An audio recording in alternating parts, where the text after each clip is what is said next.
नमस्कार दोस्तों, स्वागत है एक बार फिर से हिंदी की क्लास में। मनोज खंडेलवाल आप सभी का हार्दिक अभिनंदन करता हूं। उम्मीद करता हूं कि आप सब स्वस्थ रह करके हमारी वीडियो देख रहे होंगे।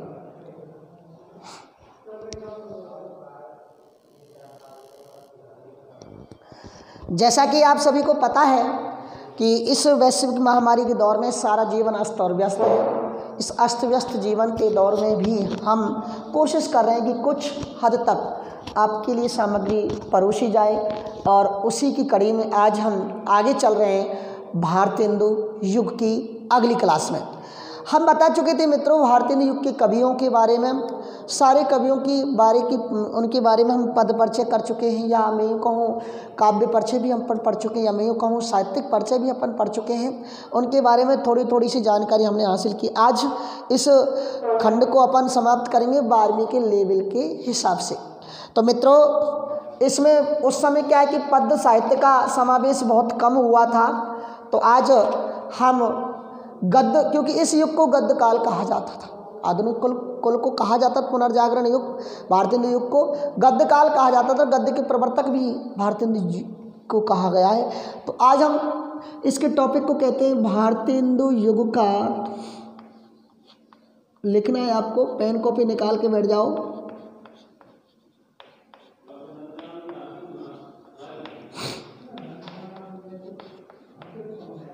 भारतेंदु युग का गद्य साहित्य, भारतेंदु युग का गद्य साहित्य। मित्रों में कहूँ कि इस युग में गद्य की जितनी भी विधाएं हैं, अब गद्य की विधा जैसे कविता तो है ही नहीं, पद्य की विधा है, तो गद्य की जितनी भी विधाएं जैसे नाटक है, जैसे उपन्यास है, मैं जैसे कहूँ कहानी है, निबंध है, आलोचना है आदि, सभी का विकास हुआ, सभी का विकास किया गया।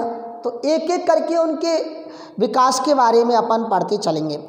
ये जो भारतेंदु काल है, ये जो साहित्य जो है सांस्कृतिक जागरण का साहित्य है। भारतेंदु कालीन जो साहित्य है, ये जो भारतेंदु काल का साहित्य था, ये सांस्कृतिक जागरण का साहित्य है। सांस्कृतिक, जो हमारी संस्कृतियाँ थी जो विलुप्त हो गई थी, उनको दोबारा से जगाने का कार्य इस युग के कवियों ने कहा, सांस्कृतिक जागरण का साहित्य।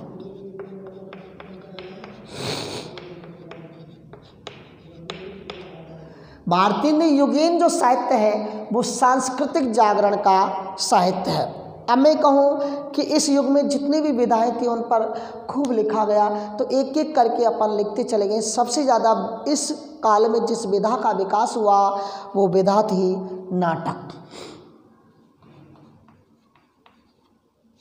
नाटक आप जानते हो, नाटक वो एक ऐसी क्षेत्र है, एक ऐसा कला, ऐसी विधा है जिसे मंच पर प्रदर्शित किया जाता है।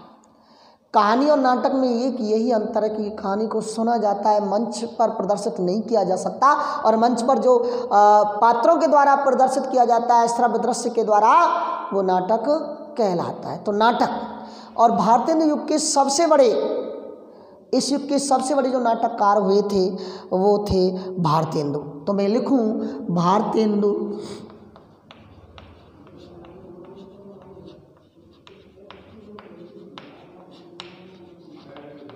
अपने युग के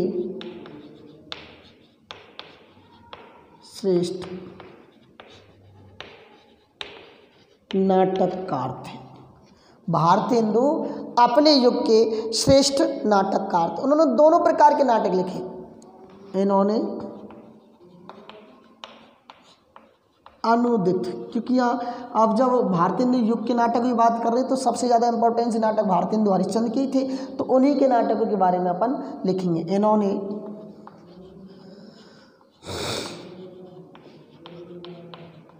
अनुदित और मौलिक नाटक लिखे। अनुदित और मौलिक दोनों प्रकार के नाटक लिखे। अब इनमें जैसे नाटक में आपको बताऊं, जैसे भारत जननी,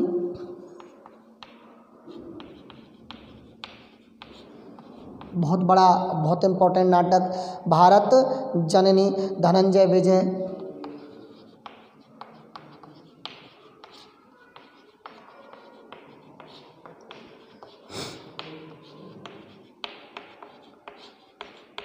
कर्पूर मंजरी, मुद्रा राक्षस, दुर्लभ बंधु,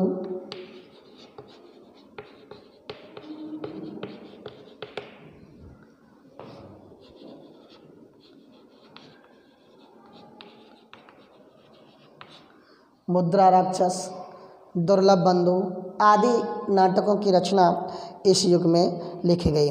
अब देखो इस युग में क्या हुआ, एक सत्य हरिश्चंद्र नाटक भी इन्होंने लिखा था, वो भी इम्पोर्टेंट है, उसे भी लिख दूँ।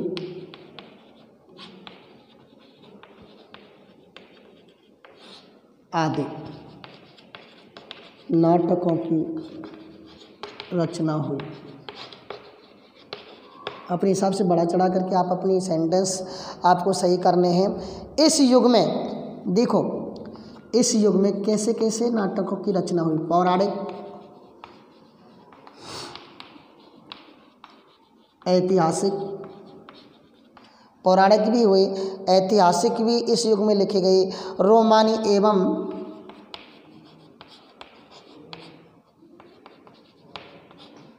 समसामयिक।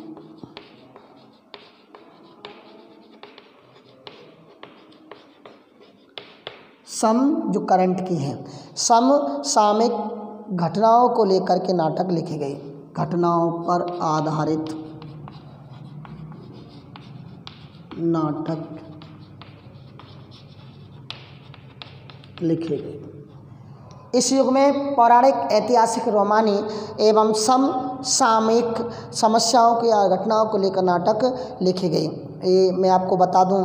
इसके बाद राधाचरण गोस्वामी, राधा कृष्ण दास, बालकृष्ण भट्ट, गोपाल राम गहमरी इस युग के प्रसिद्ध नाटककार थे।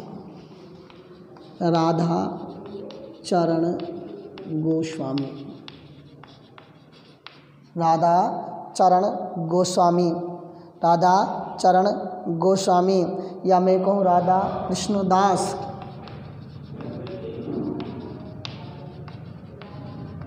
राधा कृष्ण दास, और एक मैं ऐसे कहूँ बालकृष्ण भट्ट,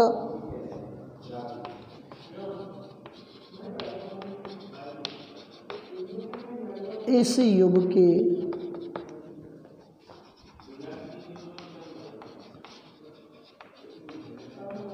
प्रसिद्ध नाटककार थे। तो मित्रों, ये नाटकों की बात की हमने। इस युग के सर्वश्रेष्ठ नाटककार भारतेंदु थे। इन्होंने अनूदित और मौलिक नाटक लिखे। ये इनके नाटकों के नाम थे। पौराणिक, ऐतिहासिक, रोमानी एवं समसामयिक घटनाओं पर आधारित इस युग में नाटक लिखे गए। राधा चरण गोस्वामी, राधा कृष्णदास, बालकृष्ण भट्ट इस युग के प्रसिद्ध भारतेंदु हरिश्चंद्र के अलावा नाटककार थे। अब अपन चलते हैं उपन्यास। किस पर चलते हैं? उपन्यास पर। नोट डाउन करें।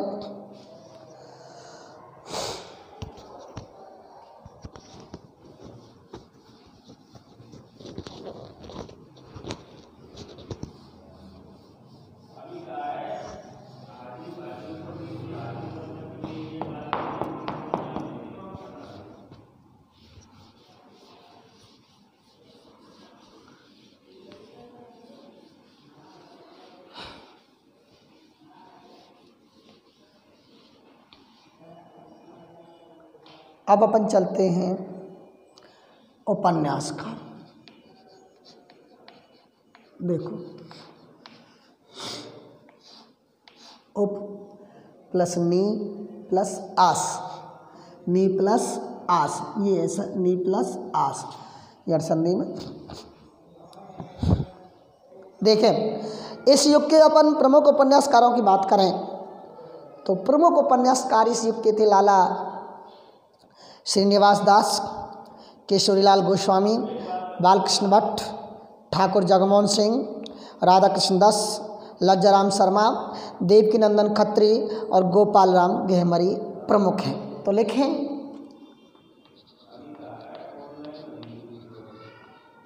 इस युग के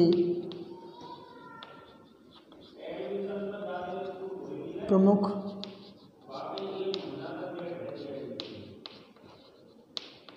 उपन्यासकारों में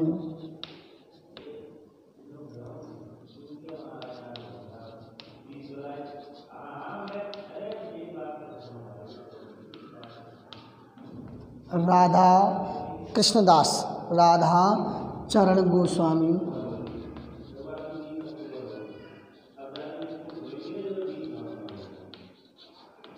राधा राधाचरण गोस्वामी, बालकृष्ण भट्ट,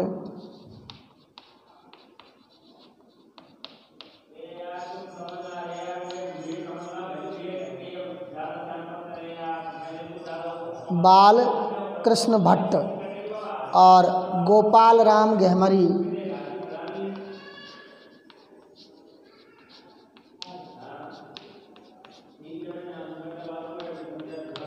गोपाल राम गहमरी और एक और आता लाला श्रीनिवास दास।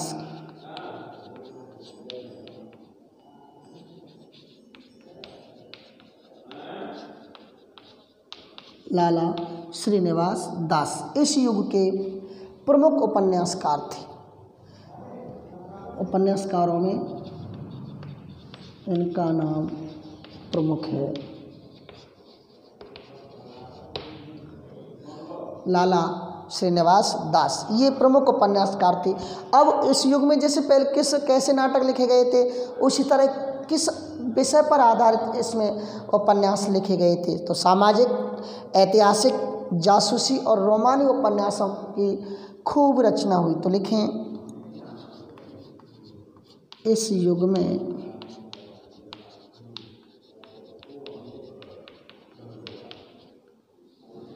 सामाजिक, ऐतिहासिक, जासूसी, रोमानी और तिलस्मी यारी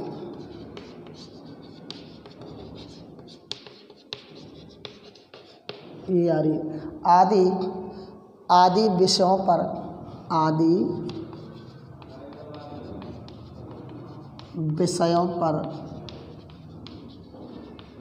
आधारित उपन्यासों की खूब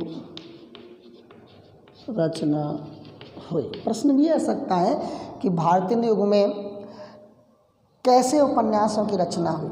तो आप लिख सकते हो कि ऐतिहासिक, सामाजिक, जासूसी, रोमानी और तिलस्मी यारी विषयों पर आधारित उपन्यासों की खूब रचना हुई। प्रमुख उपन्यासकार ये थे। तो ये इसके बाद अपन चलते हैं साहब कहानी पर। मित्रों, आपको खूब पता है कि इस युग में जो कलात्मक कहानी थी, आधुनिक जो कलात्मक कहानी का विकास बहुत कम हुआ था। इस युग में अधिकतर नाटक, उपन्यास, निबंध आदि का विकास हुआ था। तो आधुनिक कलात्मक नाटक कहानी का कम विकास हुआ था, इसलिए कहानियों के कुछ ही संग्रह प्राप्त हैं। कहानियों के कुछ ही संग्रह प्राप्त हैं। यहाँ की जो कहानियाँ थी वो लोक प्रचलित तथा इतिहास, पुराण, कथित शिक्षा पर या नीति पर या हास्य प्रधान कथाएं हैं, जिन्हें तत्कालीन लेखकों ने स्वयं लिखकर या लिखवाकर संपादन करके प्रकाशित करा दिया।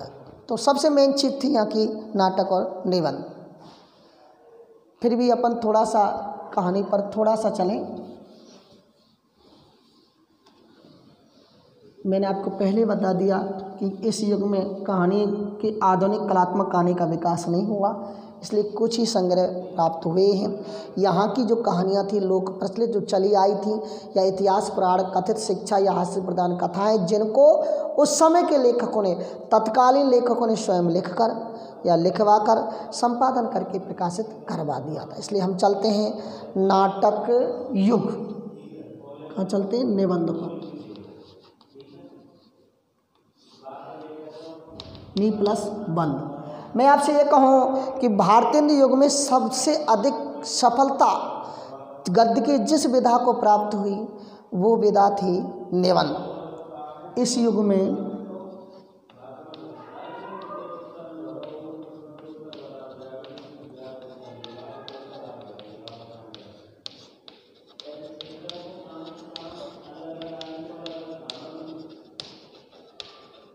सबसे अधिक सफलता निबंध लेखन में प्राप्त हुई।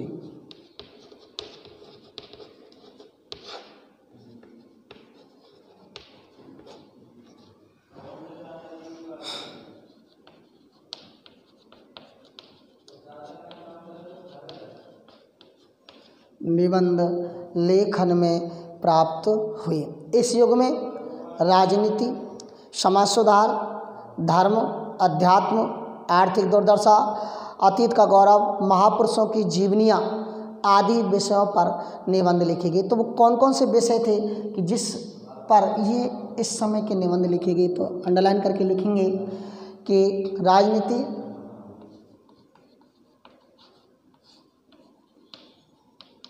समाज सुधार, धर्म, आध्यात्म, राजनीति, समाज सुधार, धर्म, आध्यात्म, या मैं कहूँ आर्थिक दुर्दशा,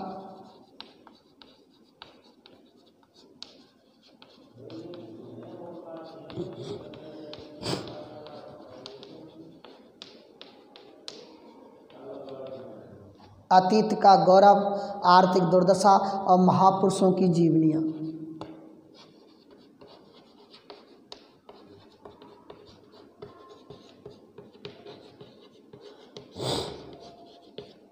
महापुरुषों की जीवनियाँ आदि विषयों पर नाटक लिखे गए।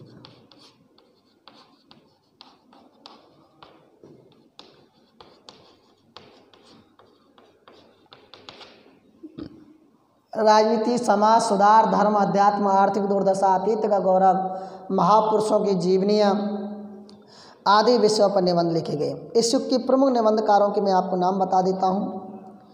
प्रमुख जो निबंधकार थे वो भारतेंदु हरिश्चंद्र, ये तो थी।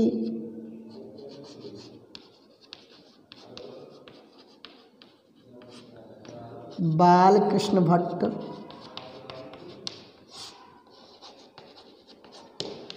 प्रताप नारायण मिश्र,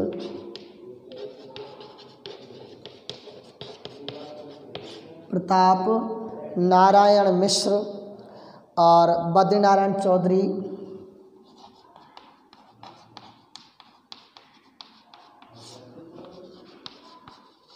जिन्हें प्रेमघन कहा जाता है। लाला श्रीनिवास दास, लाला श्रीनिवास दास, राधाचरण गोस्वामी, काशीनाथ खत्री।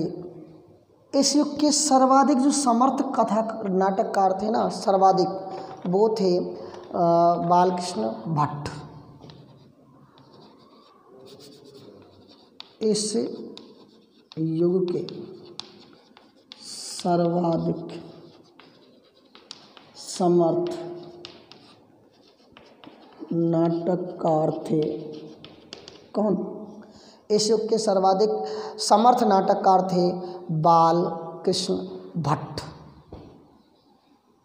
सॉरी, निबंध, सॉरी ना,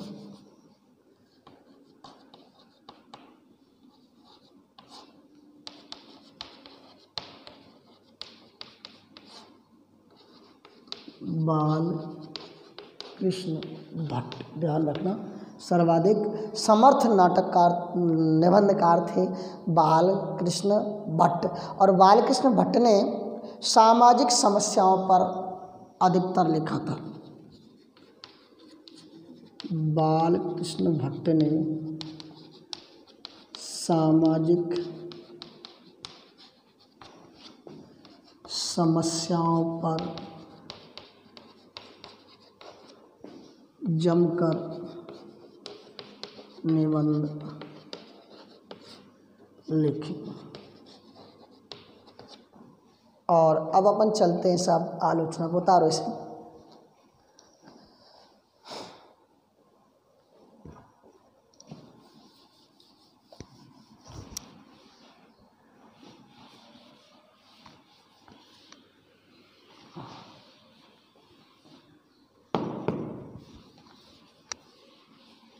सबसे अब मेन चीज़ रह गई साहब आलोचना।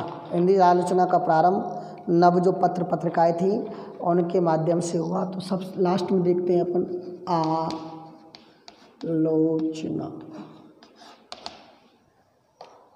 इसको देखते हैं आलोचना का। इसका जो प्रारंभ था हिंदी में, आलोचना का जो प्रारंभ था भारतीय युग में, हिंदी आलोचना का जो आरंभ था वो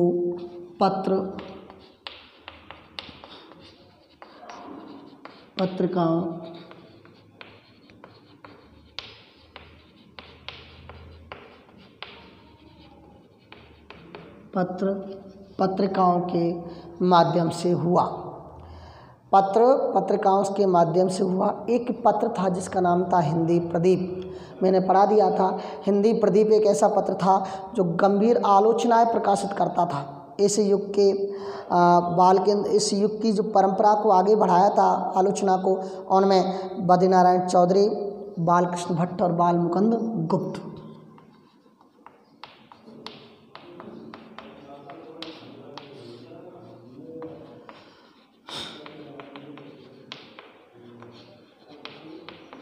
बालकृष्ण भट्ट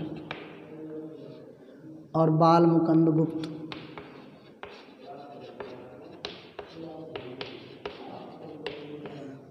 बाल मुकुंद गुप्त ने इस परंपरा को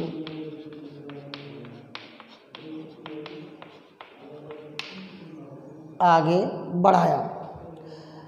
भट्ट जी की नील देवी, परीक्षा गुरु, संयुक्त संबर, एकांतवासी आदि महत्वपूर्ण स्थान रखती हैं। भट्ट जी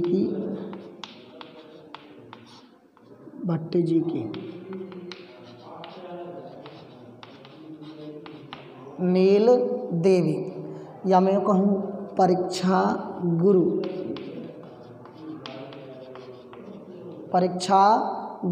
संयोगिता, स्वयंवर और एकांतवासी योगी।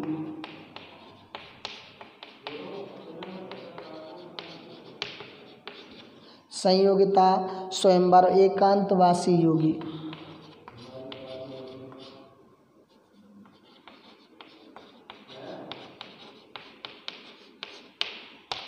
एकांतवासी योगी संबंधी आलोचनाएं।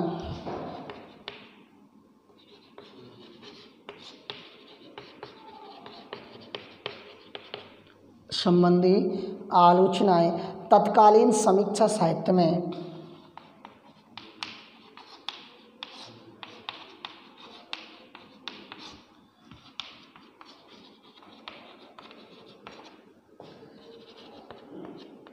अनन्यतम स्थान रखती। मित्रों, ये आपको पढ़ने हैं और मैं आपको बता चुका हूँ कि आज ये भारतीय युग सिलेबस के अनुसार, अकॉर्डिंग टू सिलेबस के हिसाब से ये हो गया पूरा। कल आने वाले जो वीडियो हैं वहाँ स्टार्ट करेंगे हम छायावादी युग। तो पढ़ते रहें, आनंद लेते रहें और प्रसन्न रह करके, दिमाग में बैठा करके पूरा मनन चिंतन करते हुए अध्ययन करें। शुभकामनाओं सहित धन्यवाद।